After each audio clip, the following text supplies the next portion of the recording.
welcome to the Deal Wheat Society Film Podcast, where we talk about movies. This week, today, we're talking about Thor, the new Thor movie. What's it called? Love and Thunder? Thor, Love and Thunder. We forgot to introduce ourselves. We always forget to introduce ourselves. Okay, hi, my name is Isabella, and my favorite movie, shoot, I didn't think of one. My favorite movie is Close Up. Hi, my name is Max, and my favorite movie is My Own Private Idaho. Interesting. Have I already said that? I don't think so. Okay. We might repeat, but, they're all favorites. Mm-hmm. So we're talking about Thor, Love and Thunder, which is the newest Thor movie. Max, do you want to give a summary before we start? I can absolutely give a summary. So Thor, Love and Thunder, directed by acclaimed director Taika Waititi. Yes. Everything that he's come up with lately has been just like no L's. The synopsis is: after his retirement is interrupted by Gore, the God Butcher, a galactic killer who seeks the extinction of the gods, Thor enlists the help of King Valkyrie, Korg, and ex-girlfriend Jane Foster, who now inexplicably wields Mjolnir as the mighty Thor. Together they embark upon a harrowing cosmic adventure to uncover the mystery of the God Butcher's vengeance and stop him before it's too late. That is a wordy synopsis. That's weird. I bet, though, who reads the synopsis for a Marvel movie? You know what I mean? It's, the synopsis for that other one that we reviewed. Doctor Strange. For Doctor Strange was also also short. Weird. It was weird, but it was also short. I feel like... I feel like they're not putting their effort into the synopses, Because everyone's like, oh, it's another Marvel movie. Mm-hmm. You know what you're going to get, They probably got some intern to write it. Probably. They don't even look over it. But what were your initial thoughts? So, I guess when I came into it being like, oh, Taika Waititi, he has my heart. He's like, the last thing that I saw by him was that gay pirate show. Our Flag Means Death. Yeah. And I would, that's probably the first TV show I've watched all the way through in a year. Huh. It's the only one that actually hooked me. Is it one season? It's just one season right now, sadly. I haven't seen it still. It's so good. I've seen one episode. But I came into it being like, yes, oh my god, he's gonna kill it, he's gonna revolutionize Marvel. And Thor is a great movie for his style because he's so comedic. His right. movies are comedic. And his TV shows. So, and, with Thor Ragnarok, that was, it was mainly a comedy. That was where it got its, place in the Marvel universe. Mm-hmm. And I think in comparison to, maybe Doctor Strange, where I feel like maybe directors in Marvel now are feeling forced to put the comedy in. But with Thor, I feel like it's natural. And it goes with the story. Because Thor is sort of a silly superhero, in the comic books, the 80s comic books, it was He-Man, Yeah. That's what I associate him with. So, I think I enjoyed them choosing Taika Waititi as the director. Right. Did he do a good job? Well, who's to say? Well, I guess you're listening to us, so we're to say. But, well, I don't know. Do you think so? Yeah, I think that he did a good job. I think that talking about this so soon after talking about the other Marvel movie, provides some interesting insight into how they're making the new Marvel movies. Yeah. Because I think both this one and Doctor Strange, yes, both had directors who have very distinct styles. That's true. And who are auteurs, but who seemed sort of chained up or compromised by the movie structure by Marvel. Mm-hmm. Both of them did seem like there was a they're fighting movie, something, trying to get out.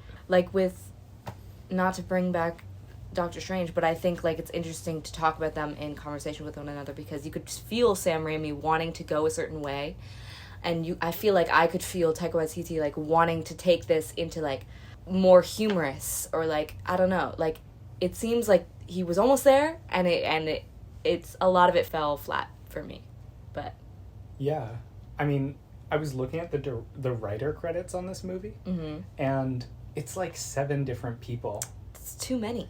It's too many. Matt Damon had a cameo in this, and I was... Did you catch that? He makes a cameo in all the other movies. He plays the fake Loki in Asgard. Yeah. And the other Hemsworth brother plays Thor. Did you know that? Yeah. It's the youngest, so like the less common Hemsworth brother. It's not. Nope. Oh, it's not Gale from the Hunger Games. Not no. Hunger Games. The other one is the third one who no one knows about, but they always like make him because they all look the same basically. They do. So that was funny, I thought, but. But he has a writer credit on this movie. Matt Damon? Yes. The fuck? Okay. I don't. I know, like it does seem like weird. There's too many people. There's too many people. Too many ideas fighting one another. Mm-hmm. And I really feel like I could feel that in terms of the acting as well. Because mostly everyone in the film is playing this comedic, like, you know, sort of quippy line of speech. I feel like there's a cadence that they all have in that movie, except for one person, and that one person changed the game in this movie. It's Christian Bale. Christian Bale. I didn't even know he was in this movie before seeing it. Me neither. And he shows up first, like, we watched this... first face on screen. Yeah, we watched this at a drive-in theater, and so I was sitting in the back of the car, and Max, like, turns around, and you're like, do you know who that is? I'm like, that's Christian Bale. And I was like, why is he in this? But he's amazing. He's amazing. You're right. Amazing is, like, the only thing that you can say. He's so good in this movie that anytime any other person is on screen, they look like they're Amateurs. made out of paper. Yeah. Right. Like he like makes everyone else look so bad. Like, I'm sure if he were not in this movie, if it was like a different actor, like I would think very highly of all the other actors in this. But anytime he was on screen, I got chills. Mm-hmm. Like, I was like frozen because he plays the villain, so he's like very serious and scary. I also think the way that they developed the villain was kind of interesting. And how they played with, like, the idea of the afterlife and religion. Mm. Did you catch that? What part are you talking about? So he, in the beginning, his daughter dies. This is, like, the first scene, so it's, like, not spoilers. His daughter dies, and so he is, like, praying to the god to be, like, you'll be with her in the afterlife. Like, you'll be safe. You'll move on. And then he finds his way to the god, and the god's like, there's no afterlife, ha ha ha. And he's like, I believed in you, like, all this stuff. And so then he gets this fancy sword, and he becomes a villain because it, like, kind of, it's toxic, and it, like, what do they call it? It's like the necro something. Yeah. But it, like, it's like that necklace in Harry Potter. Yeah, it's like, it's, you know, the evil weapon or whatever trope. It can kill any god. But honestly, it didn't have to have that aspect for him to be a good character because his motivation is so clear. He's right. He is right. Well, at least in the case of his own god, who's, like, capricious. Yeah. Like, he's totally right to want to kill him because he's been praying to him for his whole life, and the guy doesn't actually care about him. True. Yeah. And that makes this trope stronger than it often is in other movies. Like in the 8th Harry Potter movie, I thought that it was a little weak. That like, oh, Ron just is like a sour person. Now, yeah. Like, there's no reason why he is, or that they explore. Just because he's wearing the necklace, right? He has no, like, other than, like, he's jealous. But, like, that's very poorly developed. The freaking dancing scene. But I think it's interesting. Something I didn't understand about his motivations was, like, he wanted to, like, kill children. Like, he kept going into the villages and using his magical sword to, like, steal the children and, like, hide them away. And I didn't understand that. Maybe it was, like, his own connection to his daughter or something. But it was, like, very poorly developed. Like, I think that's part of the writing. Yeah, now that you say that, like, I didn't even question that, but, like, why does he do it? Yeah, like, why children? But it's probably to do with, like, him longing for his daughter again or something like that. I could see that. I wish that they had, like, hit that one or two more times. Yeah. To, like, actually make it make sense. One of my favorite reviews on Letterboxd was... great first draft, can't wait to see when it's finished. And I'm like, yeah, like, this could do with, like, a few more rewrites, like, a few more reshoots, you know. It felt to me like they filmed every scene in one take. Like, each person got one try at their line. and that was it. Yeah. Because it felt like they needed to do it like one more time, a few more times, a few more rewrites to make it, you know, very solid. Right. But it's a Marvel movie, and that's like something that we discussed with Doctor Strange. They don't need to try to make a good movie anymore because they know that people will come and watch it. And I think a lot of people are feeling that. So I don't know if that's going to change in the future. Who knows?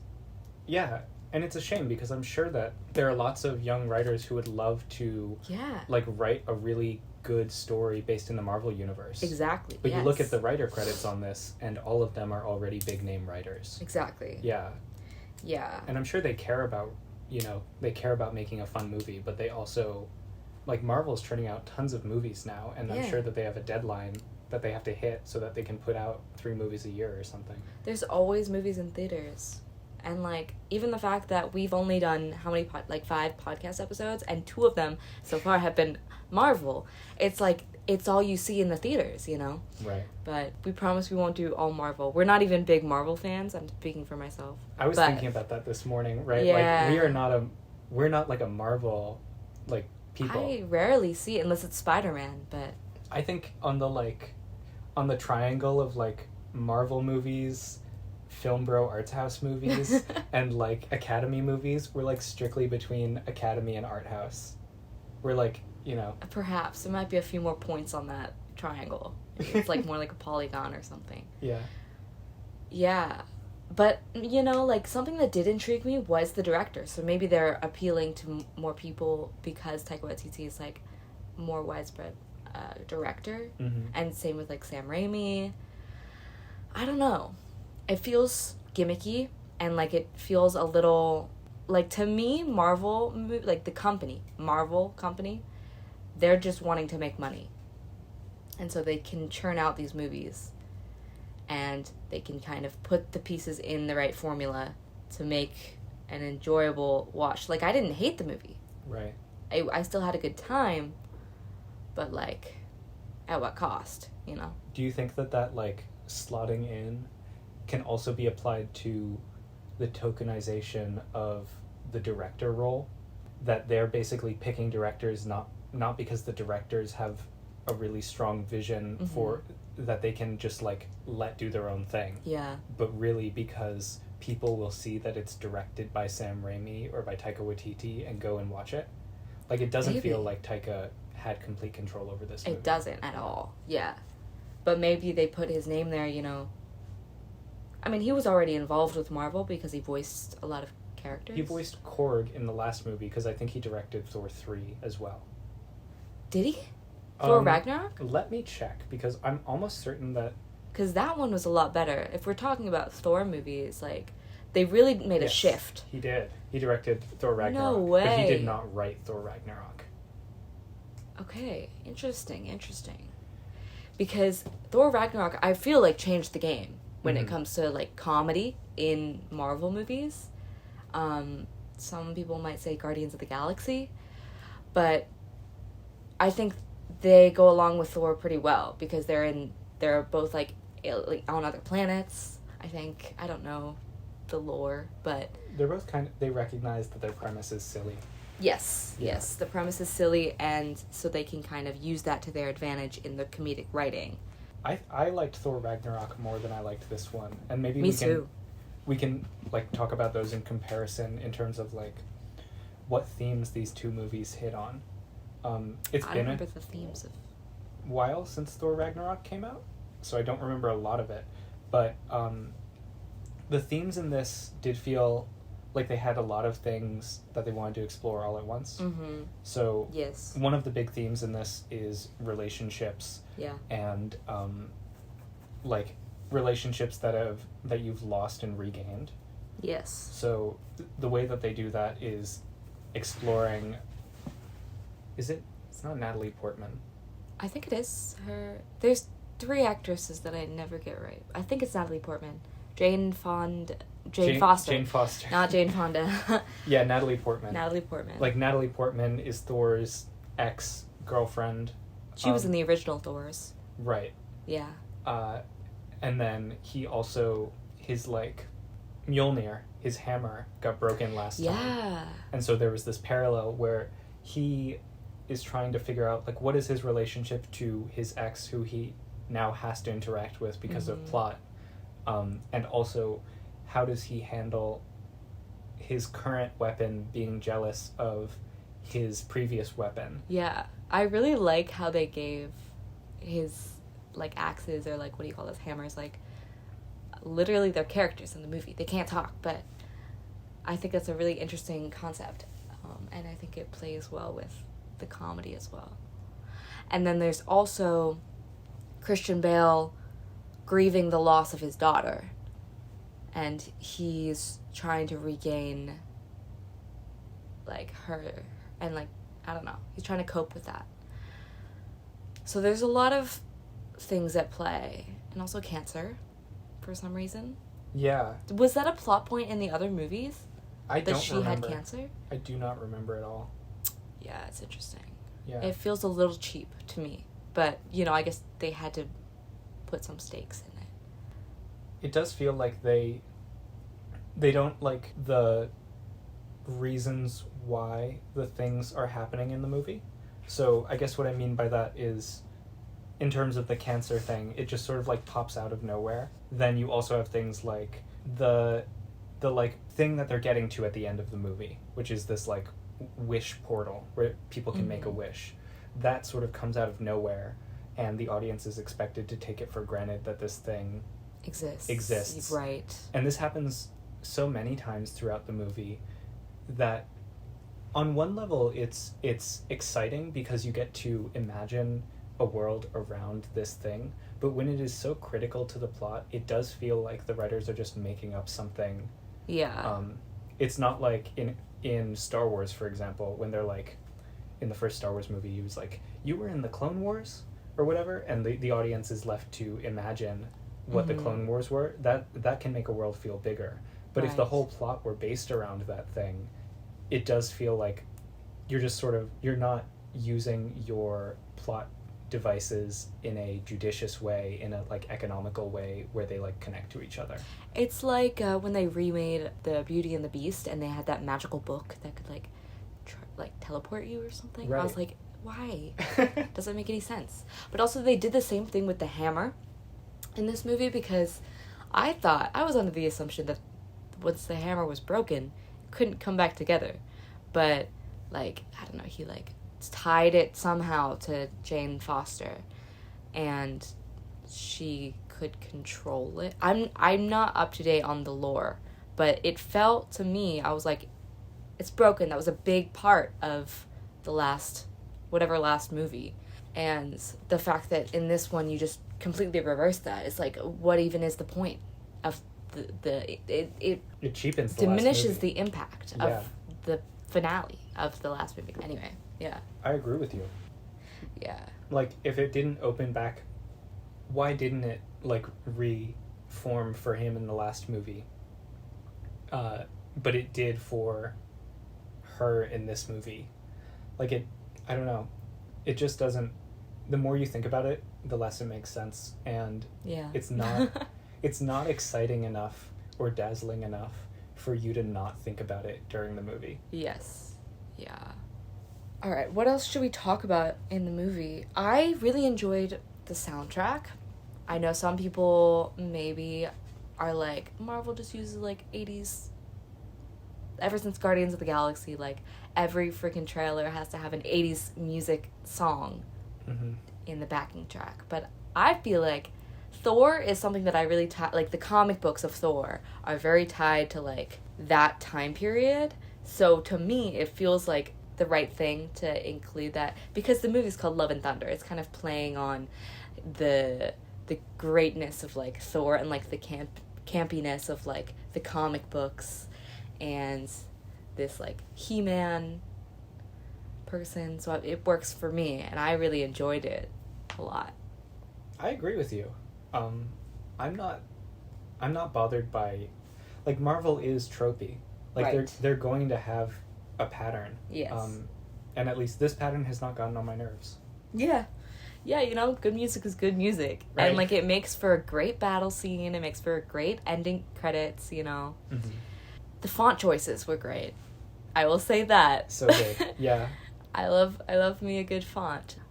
Do you think that the themes of, like, fatherhood were well developed enough for the ending to hit? Because for me, I was like, I needed a little more about Thor and fatherhood.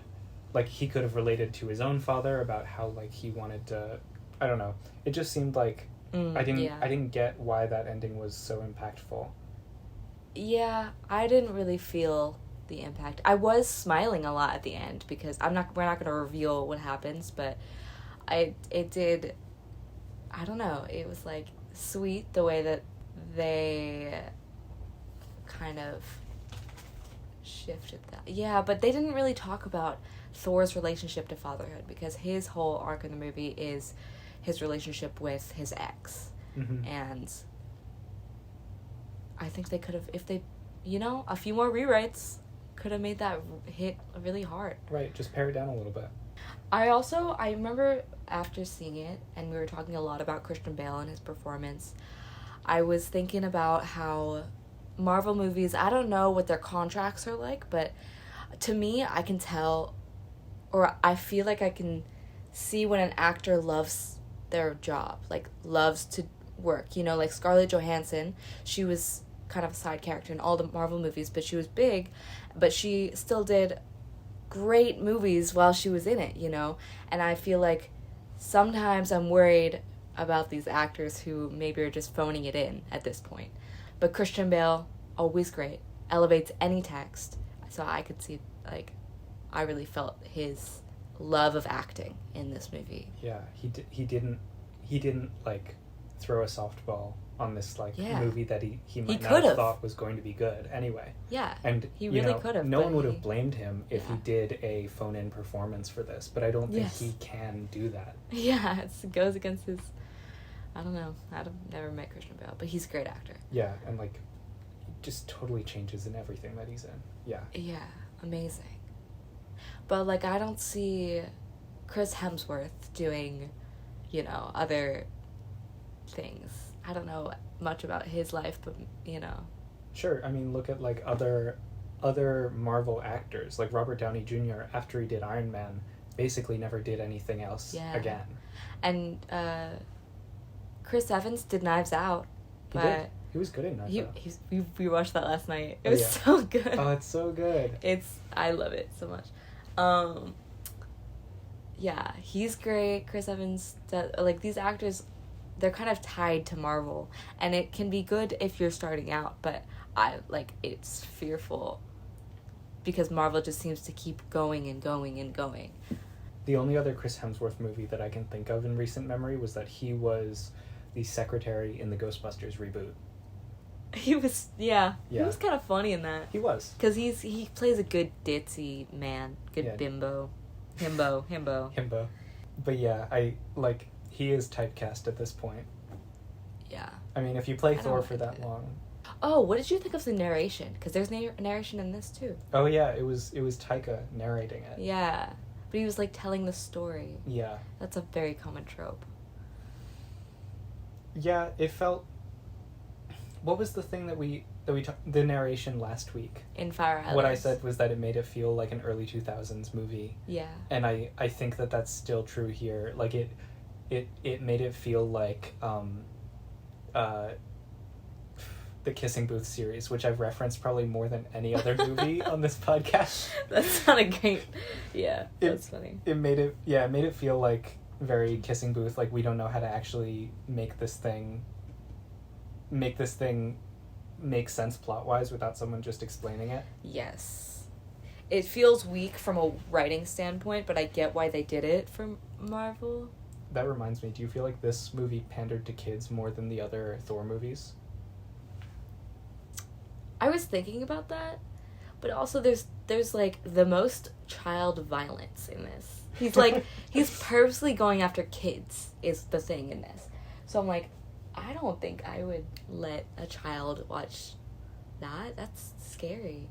But in the case of, like, the humor, I think it did a good job. I can't remember any. Oh, that scene with Zeus, I guess. I was thinking. Was, like... Oh, yeah. A little... I guess what I was thinking was that scene towards the end in which the kids are damseled, like they get like out. Oh, and then right, yeah. all the kids are like fighting. Yeah. That seemed like a very marketable scene. That's true. And then the narration as well seems like kind of kids movie-esque. Who played... Was it Russell Crowe played Zeus? It looked like Russell weird. Crowe. I thought it was kind of... Was he in any of the other movies? It was Russell Crowe. Damn. I thought he was so funny in this. Yeah, it was funny. I really thought it was funny how they, like... In the Thor universe, they take all of the gods and they, like, knock them down a million pegs. Mm-hmm. So they're, like, really stupid, like, basically. Stupid, narcissist. Like, selfish. And also, like, very flawed. Yes, very, yeah. And I think that's interesting. Plays well with the humor, again. It definitely does. Yeah. What does it mean for the larger Marvel universe? Well, the answer is nothing, because basically nothing matters. Nothing matters, yeah, exactly. But, like, if all of the, like, the gods who are not omnipotent really exist in the Marvel universe, like... Yeah. That has huge implications. You know what I do find, like, the most intriguing about what they've been doing with the recent Marvel movies is, like, they have places like Asgard, but they have people giving tours and stuff like that, and, like, they're putting on plays, like that one episode of Avatar, and, like, they have, like, tours around Asgard, and they're humans, so it's how humans interact with a world full of superheroes. I think that's super interesting. Yeah. And, okay, they had that Old Spice ad, which I rolled my eyes at, but, like, stuff like that is weird, but I liked the idea of it, because it places us, the audience, in a world we can imagine what it would be like for a human to live in a world with superheroes. Like when they did that with Spider-Man, when they had, like, Chris Evans, like, do the health class reports or something. Right. I thought that was so funny. But, so I hope they play with that a little bit. That would be interesting. It makes the world feel so much more real. Yes. In a series that is increasingly less grounded. Yeah, for sure. Strangely, we have a lot to say about. Usually, with Marvel movies, I'm like, yeah, it's a Marvel movie. I feel like I don't have a lot to say, but... I will say that, like, up until the point that we watched the podcast, this movie totally slipped out of my head. Like, right. It does not stick with you at all. Yeah. And it's not exciting enough to be, like, a fun, dumb movie. Yeah. That doesn't stick with you. It's just, like, a good movie that doesn't stick with you. I will say it's getting horrible reviews on Letterboxd from what I've seen. Like, the top reviews are, like, 1 star. Really? Yeah. Did you feel that way about it? Are we getting into ratings? I think we could transition over to, like... We'll wrap it up. More nuanced ratings, yeah.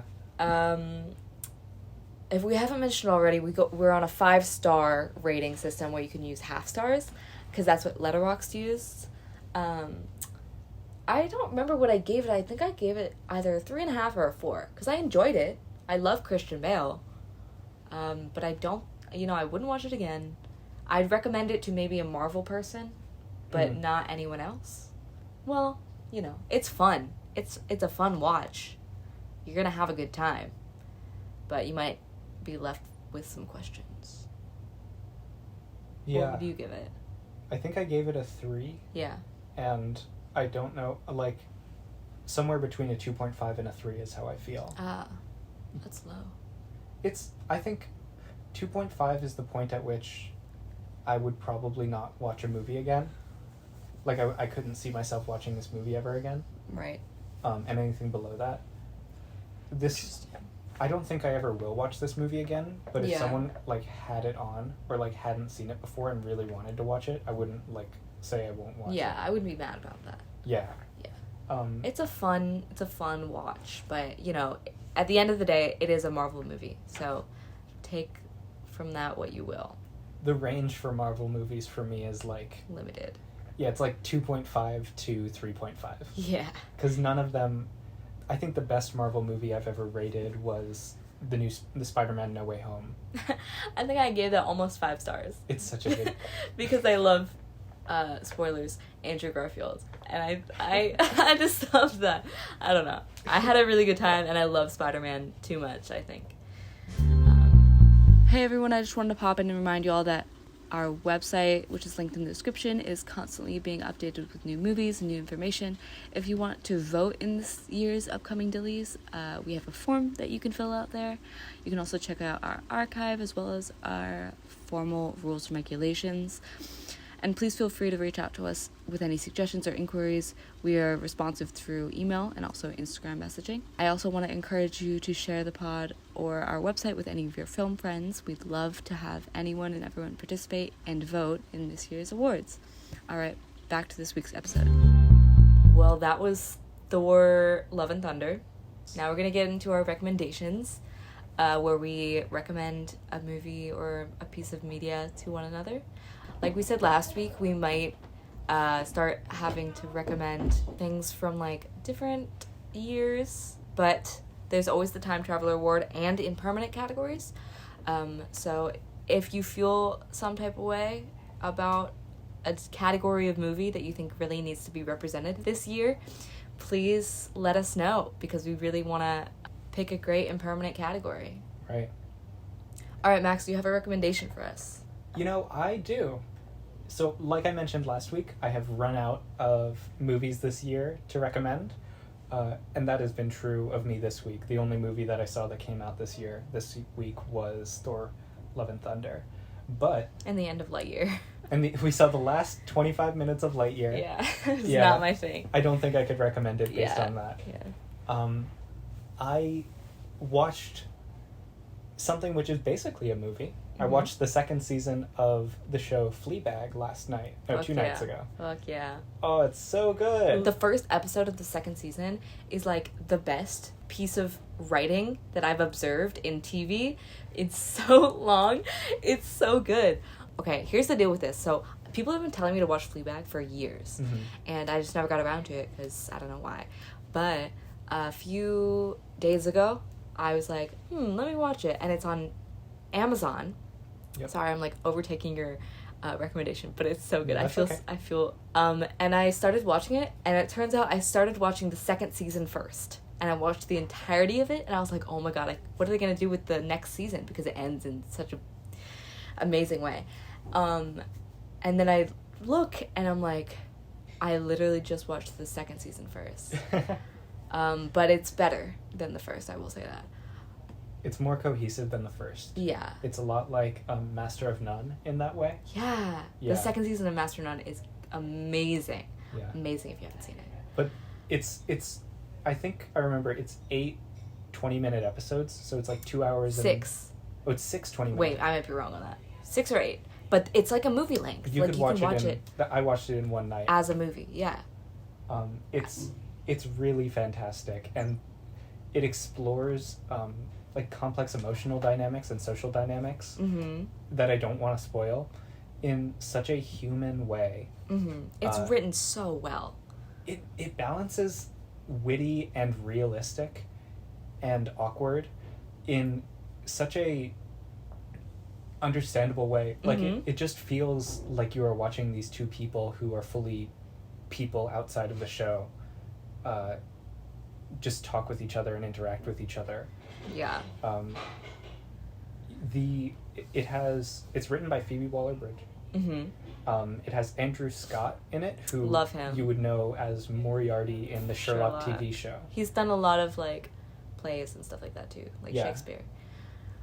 It's got Olivia Colman. Yes. As the godmother. Who else is in it? No one. Oh, the guy from Stranger Things. Which one? It's the guy, the conspiracy theorist from Stranger Things. Conspiracy theorist from Stranger Things. From season 3. I think he's also in season 4. Mm-hmm. So if that isn't the best recommendation you get, it's a full-hearted, to Dilly co-founder recommend. Yeah, literally. If it were on Letterboxd, it'd be 5 stars. I tried to log in on Letterboxd after I saw it. I won't lie. It's amazing. Yeah, it's on Amazon Prime. So feel free to watch the first season, but you can start with the second season. coming from a person who didn't see it first, it's still a great watch. Mm-hmm. All right, my recommendation this week is the Bob's Burgers movie, which I had been waiting to watch with my housemates, and I finally saw it. It's so cute. I love what they did with, like, each of the characters. I think Louise, in particular, they, like, kind of rounded out her character really well. It's a musical. I will say the music is not their strong suit, but that never is the case with Bob's Burgers. You know what you're gonna get, like, but it's just such a cute movie, and it's a really fun watch. So that's on HBO Max, and I think it's also on Hulu. But it's a quick 90 minutes, you know, I think. It goes by very quickly, and I really recommend it. Follow us on Instagram at Dillweed Society. Yep. Follow us on Twitter at Dillweed Society. Visit our website, isabellaromaine.wixsite.com/Dillweed Society. It'll be in the description. If you're interested in talking about a movie that you saw this year and you want to come on the pod and talk about it with us, we are very open to having guests on, especially Dillweed members. Mm-hmm. And if it's a movie that didn't come out this year, we're open to doing bonus episodes as well. And I keep mentioning the Time Traveler Award, but for those who aren't in the know, you can nominate any movie from any year in any category. Last year was The Big Lebowski for Best Ensemble. So things like that, we can do bonus episodes. We're open to many suggestions. But yeah, thank you for listening, and we'll see you guys next Monday.